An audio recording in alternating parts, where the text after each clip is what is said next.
because they should either go to Pakistan or to Rome. If they are Christians, they should go to Rome, and if they are Muslims, they should go to Pakistan. That's what they want. But jokes apart.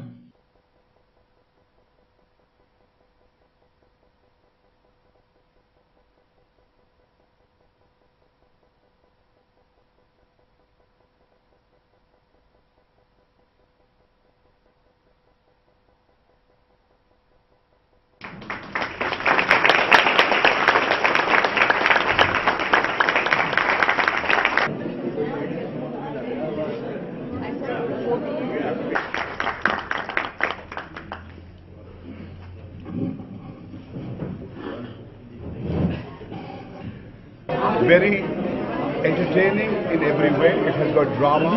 It has got a journey which plows through the history of post-partition India, and it introduces you to so many fascinating, colorful characters that you may have come across in your life, but somewhere you have lost touch with them. This book reconnects you with those characters, and at the heart of it is the shared heritage of this great country, of its pluralism and its secular core has been rearticulated. For different people, there are different unique points. It has many layers. It has history, but more than that, it has Delhi. And those who know Delhi will realize that up till now they have not known Delhi. So they will know Delhi after reading this book. Because I bring out the real Delhi of the violence, the culture of Chandni Chowk, Balli Maran, Neel Ka Katra, Kucha Ghasiram. People just think that Parathe Wali Gali is all Delhi is all about. Delhi is all about so much of synthesis of India's history of 1,000 years.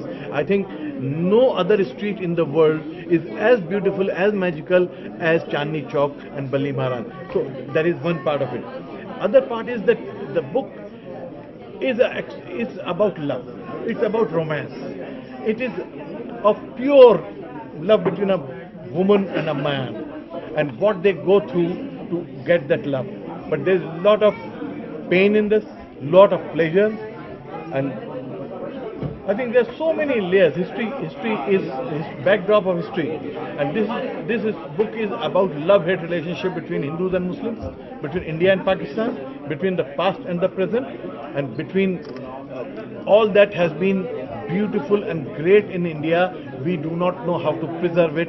Therefore, the book talks about this fading Delhi.